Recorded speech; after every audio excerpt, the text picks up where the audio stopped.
Just tuning up the 1957 reissue Stratocaster that I don't play hardly any. I probably don't have a total of 2 or 3 hours since I've had this guitar for almost maybe 4 or 5 years. Got it from a friend of mine that asked me if I wanted to buy a Stratocaster, and because who it came from, I said sure, I'll do that.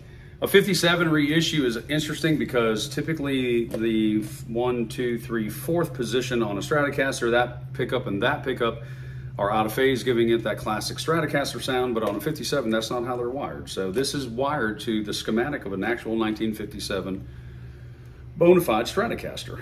You'll have to go check it out, what the wiring is and how it is. But it is not in that 4th position, which is this is. Oh, that's got the phaser on that don't count.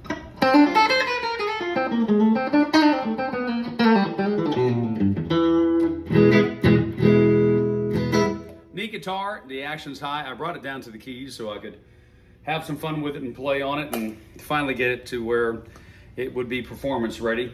And it's a great guitar. Listen, they're all great. You just got to spend a little time with them and figure out what they need. They all need a little bit of that TLC. Speaking of some TLC, one of the fellow watchers of my channel, which I'm so thankful for the time that each of you spend. There's a million different things to watch, and the fact that anybody's watching any of this, I'm just extremely grateful. But one of them, he just recently had heart surgery. And prior to having the heart surgery, he reached out with a nice comment on a previous video and said, hey, I'm going to be heading into to have some heart surgery. And I responded back and said, hey, well, let me know if there's something you'd like to hear while you're recuperating. And he said, I'm a Jimi Hendrix fan. And I said, well, I'll do a Jimi Hendrix song the next time I do a video. He reminded me about it the other day on one of the last videos I put out. And this is for him and all you Jimi Hendrix fans. I am not a Jimi Hendrix aficionado. Obviously, as a guitar player, we all are influenced by so many. As far as studying, Jimi Hendrix is not somebody that I have, although when I listen to him, it's just one more incredible guitar player in this world, isn't it? I've got my small stone phaser from 1978 on. That's my original pedal.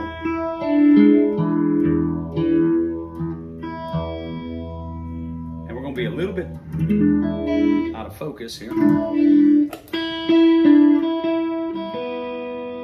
I put this pedal board together with no tuner, so the tuner is coming in. But here's my rendition of a song called Hey Joe. Don't really know if I'm even singing the lyrics right, but it don't matter. It's just a blues song. And speaking of a song that'll make you bluesy, you know, this subject matter, when you listen to the subject matter now, you think about how inappropriate that a lot of people think that this would be today. If this song were released today, it wouldn't be able to be released today. Listen to the subject matter. If you're not familiar with the lyrics to this song, coming through the super reverb.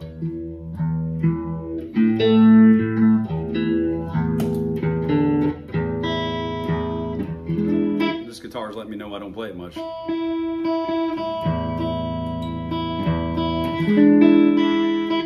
Here we go.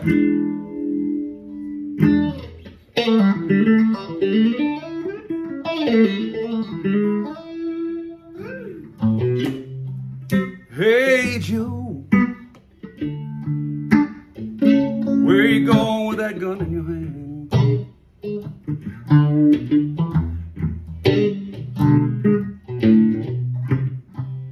Hey Joe, where you going with that gun in your hand?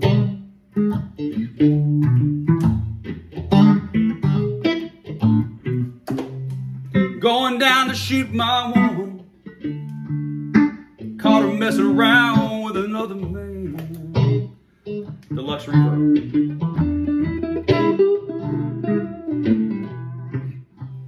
Going down to shoot my baby, oh, caught her messing around with another man.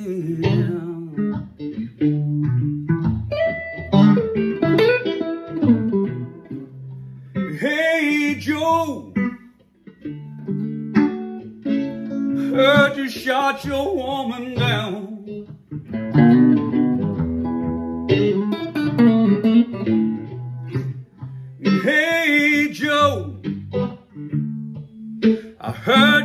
shot your woman down.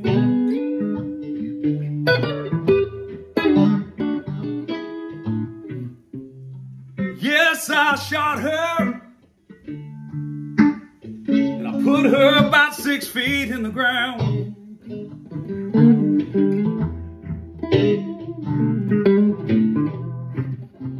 Yes, I shot her, oh, then I put her up 6.5 feet down in the ground, and I went on to play my guitar one time.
That would have been cool, that little half bend.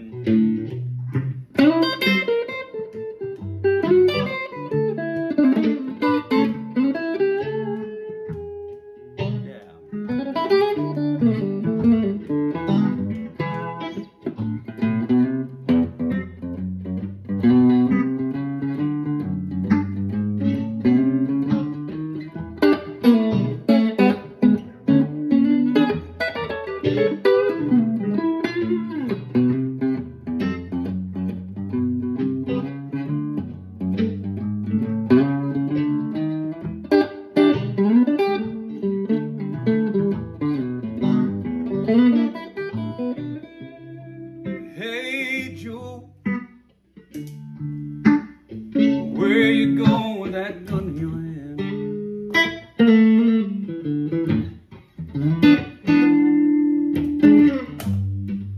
Hey Joe,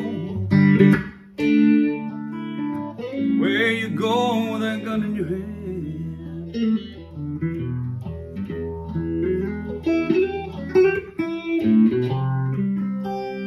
Going down to get my baby, caught her messing around with another man.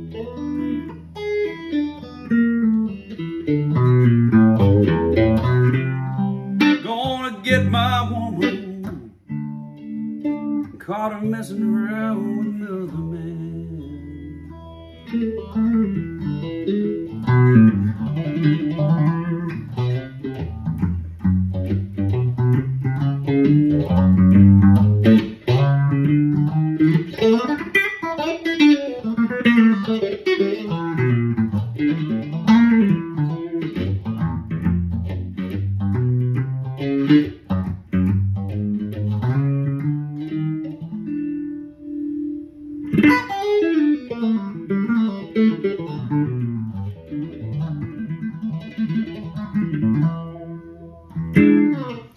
For my brother who's recuperating, I hope that you enjoyed that. I need to blow the dust off of that one and really kind of get it under my hands a little bit better.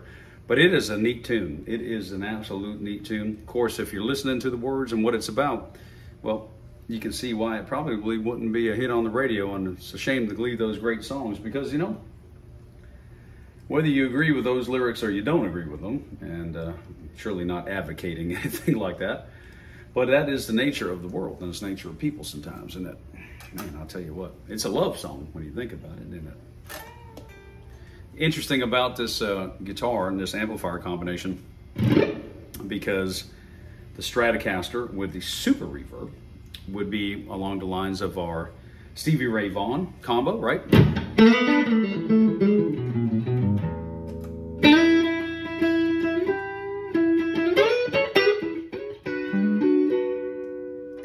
Really neat. I'm going to spend a little bit more time with the Stratocaster. That is something I wanted to do this year.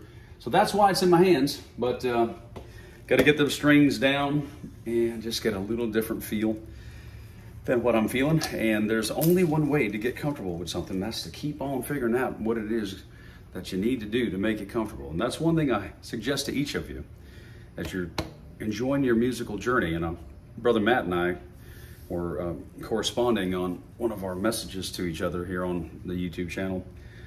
He's a Gretsch man, and you know, it's just one of those things that those guitars fit him, and we both agree. And I know a lot of you feel this way. It really doesn't matter what that says. There's a lot of expectation that comes with those names, Gibson, Fender, and the fact of Martin. You know, the fact of the matter is, just not every guitar in the world plays great. Not every guitar is going to feel great to you.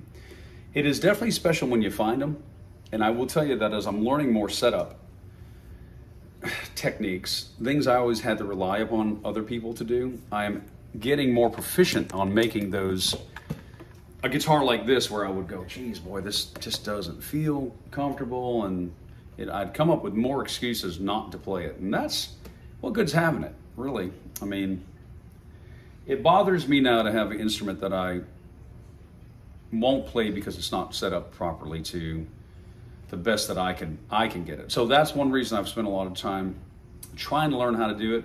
I actually went as far as buying a guitar that I could sacrifice and be my Frankenstein, that if I gashed a hole in it, I didn't even care. That way I wouldn't do it to a, you know, $5,000 Martin or, you know, an expensive reissue. The Glazier double benders, obviously I'm gonna defer to somebody's excellence of a skill set. But as time has gone on, I've gotten better at doing stuff. I'm the one that put that neck on that Glazier, and I did the fretwork on it, and I did the pickups on that, and all those BG benders I have. You know, I've done a lot of the changing out of stuff, but this particular guitar is one that I have not done that to. So before you throw them in the trash can, try to see what you can do to them before they get you down, because it's only music. It's only a piece of furniture, man. Look at it. It's a hunk of wood with some screws and some metal on it.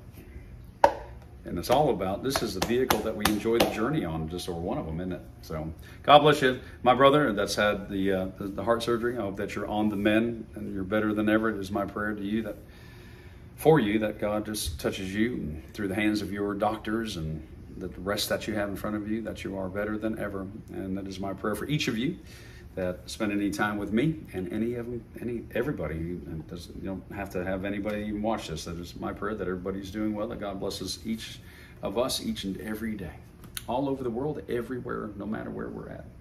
So God bless y'all. Thank you for spending some time with me, and we'll catch up soon. Anybody want to hear something, let me know.